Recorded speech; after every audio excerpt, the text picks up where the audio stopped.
Welcome back, ChangeMakers. This week we are doing a post-mortem on our Handle the Heat game that we made over the last month or so. It's not quite a post-mortem, mostly because we're still in development.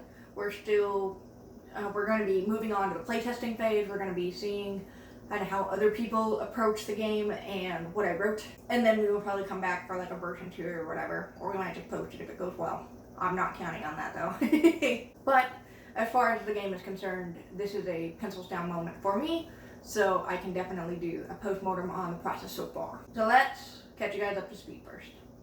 So I want to make a Powered by the Apocalypse hack, mostly because I was getting very bogged down in ChangeMakers. The narrative was just becoming a little too much for me to handle. I wanted to make a role-playing game of any kind because I wanted to really test my skills in narrative design and systems design, and become a bit of a better designer as a whole. I've got the UI UX side down. I know how to do that stuff. I know how to do level design. I've got that stuff understood. But I struggle a little bit more on the systems design and more so the narrative design aspect of things. I can do it. I know I've got some skill in there. It's just the natural talent doesn't come up. So I have to work at it. And I wanted to be able to work at it with ChangeMakers, but that was proving to be really difficult. So I wanted just a slight distraction, build up my confidence again, and then I could attack it again. So Handle the Heat is, as I've said many times, a Powered by the Apocalypse hack. So I took an already existing system. This was based off of Apocalypse World, which is why it's called Powered by the Apocalypse. And it has since exploded into like a bajillion different games. But I wanted to go back to the original, and I wanted to see what they did and why they were making the choices that they were.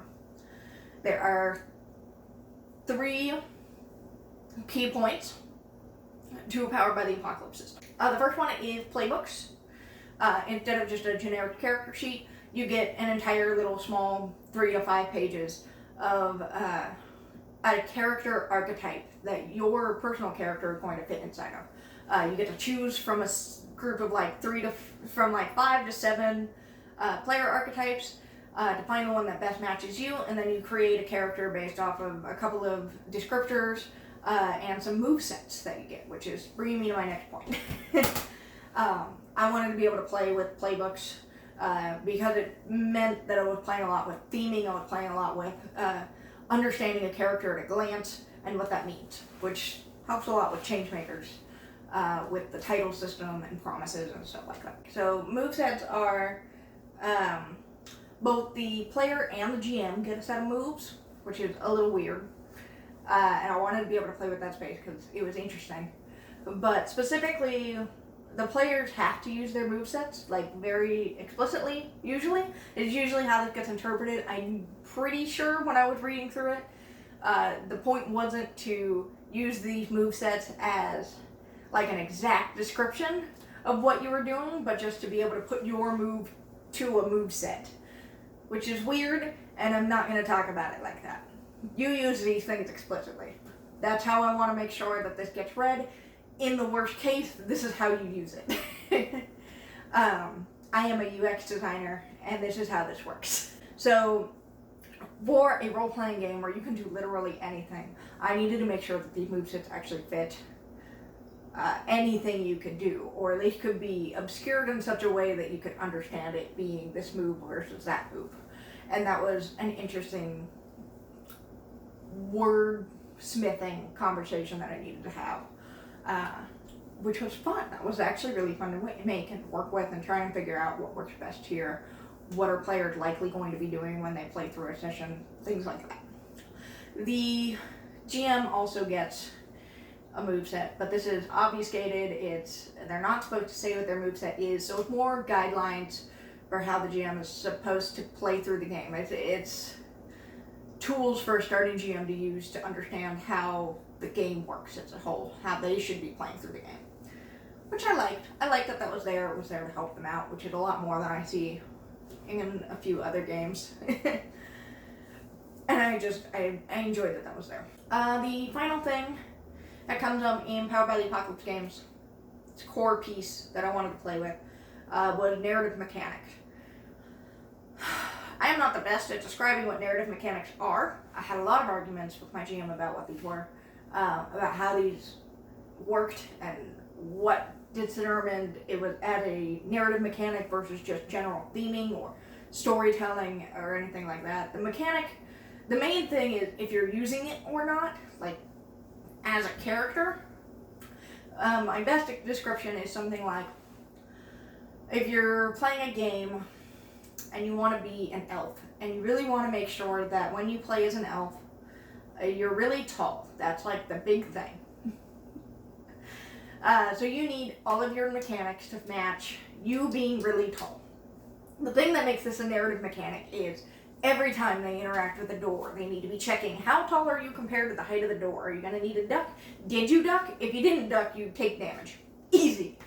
If you interact with an NPC and the NPC is a percentage shorter than you, they're intimidated now, or they don't want to talk to you as long because their neck is going to be strained trying to look up at you. Things like this. These are narrative mechanics because they're interacting with the world, they're interacting with the narrative that you've set up as a character. It's affecting them. It's affecting who they are, all of this. This is important. This is the reason D&D gets so much flack for a lot of their character settings. These are a lot of these things. These are all the narrative mechanics and how they set these up. I wanted to make sure I hit home on these because this is what was going to make or break how ChangeMakers feels. And so it would also make or break how Handle the Heat feels. In order to do all of this, I made sure to check both Apocalypse World as the original Powered by the Apocalypse game. I also got 2 other Powered by the Apocalypse games recommended to me by my GM. The first one was The Sprawl, where you play, which is a more cyberpunk feel, where you play as a group of people. I don't know what to call you guys, cyberpunks. And their whole point is they're going to hack into a system and steal things and all of this. And it's usually mission directives. Think Netrunner. The other game he recommended was Dungeon World. Mostly because he likes Dungeon World, he likes that idea. I was not a fan of Dungeon World when I read through it. It just looked like they took Powered by the Apocalypse and tried to turn it into D&D, which 100% was not what I was trying to do. And also, just play D&D. But that's an opinion, not a fact. I also grabbed a Forged in the Dark game. As I was talking to my GM about what I wanted to do with Handle the Heat, a lot of his suggestions would actually be from Forged in the Dark. I'm really not a big fan of Powered by the Apocalypse. But he understood how the system worked, and that was really all I needed. So I actually do have quite a bit of influence from Forged in the Dark in the Handle the Heat system, but I tried my best to make sure that it did still fit very much so the Powered by the Apocalypse system. Namely, what I took was the coin system, some small team-based mechanics, and missions. Missions are from Forged in the Dark, and probably The Sprawl. But I want to make sure that's obvious. When you're designing something, you are almost always stealing from other systems. This is the case for ChangeMakers. In fact, you'll notice if you play both ChangeMakers and any Powered by the Apocalypse game, I took their Apocalypse game system and then just tweaked it to make my own system. Specifically in terms of like die rolling mechanics. Other ones I stole from other systems. Like there's some things from D&D, there's some things from Fate, there's some things. I'll let you figure that out when you finally play this game. Nothing is truly original. Some things always come from other sources, and it's just up to you to make it feel original or feel like something new and novel, interesting. So this was my way of making this Powered by the Apocalypse hack more interesting, both for me and for the people playing. So what went well with this game? In designing this, the first thing that went really well was actually the publishing tools that I used. I had gotten a version of Affinity Publisher. I actually bought the whole suite. So I bought Affinity Publisher, Affinity Design, and Affinity Photo. I really only used Design and Publisher, but the fact that they had personas that you could switch through, so I didn't have to like export from one software and then import it back into the software I was originally using just so I could have an image on the thing. Amazing. I loved that, and it was cheap. I got it on a deal, of course, but it's a one-time thing. I really enjoyed it. I am not being sponsored by them or anything, so this is just me gushing about it. But Affinity was a great source. I liked it. It fit my particular workflow really well, and I am definitely switching to that for all of my systems for the rest of time, if I can. So that went really well. Additionally, I did get the confidence boost that I wanted. I feel a lot better about making narrative games. I feel like I can jump right back into ChangeMakers and try and punch my way through the narrative a little bit more and make a better quality game than I was previously before I made Handle the Heat. Finally, I learned a little bit more about myself. In making this system, I had a lot of arguments with my GM about what kind of system should go where, what kind of what's a mechanic and what's not a mechanic, things like that. And I learned I really need to, one, slow down when I argue with people. I tend to make a lot of assumptions. I tend to get really frustrated when they're not already on the same page as me.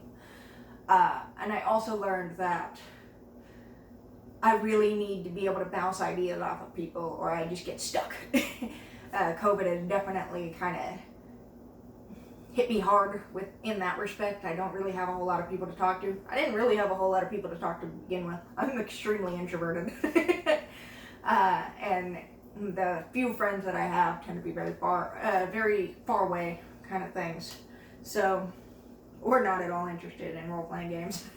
Can also happen. So being able to interact in that space matters a lot. Being able to argue with people, being able to just bounce an idea and hear back if that was a dumb idea or not. Matters a lot to me, and I got to learn that through this system. Things that didn't go so well. Timing. I tend to kind of just jump ahead. I'm a very impatient person. I'll get like 90% of the way through something, and then I'll just decide that it's done, when it's absolutely not. There's still 10% left to go. And I don't give myself that wiggle room to get to the next point. Even now, I haven't quite 100% finished the, like I have 3 sentences left to write, and I just didn't get to that before writing this video. It will be done by the time this video is posted though. I can guarantee that part. But those are the things that I've found. It's just, planning has not always been my best forte here. What else did I struggle with? Movesets are really hard. Like, they're very difficult to figure out. Not only did I need to figure out a general moveset for all players, but I needed to figure out specific movesets that players could advance with for each of their individual characters. And that was rough for me. Trying to come up with what they actually would want to do and what would actually be fun to play with various different positions and things like that was very rough for me to figure out. And I'm really glad that I got to go through it. That was a very challenging experience and I enjoyed it a lot, but I do need to work on that a little bit more. So yeah, overall, general takeaways. I should be planning better. I should be talking to more people, bouncing ideas, coming up with more stuff if I'm really getting stuck in a rut. Affinity is a great software. Empowered by the Apocalypse games are fun to make. Look forward to seeing Handle the Heat at some point. We will probably keep you posted, keep you updated about how our playtesting feedback is going, what we're going through later with that, but we are going to be making our switch back into ChangeMakers for the following months or so. Speaking of which, that's all we have for today. In 2 weeks, this month is Hispanic Heritage Month, so our next video is going to cover identity and how to roleplay a character that isn't who you are. And I'm going to use Hispanic heritage to kind of talk about that. Please like and subscribe to us. We have links to Facebook and Twitter in the description below. We hope to see you in 2 weeks. Goodbye.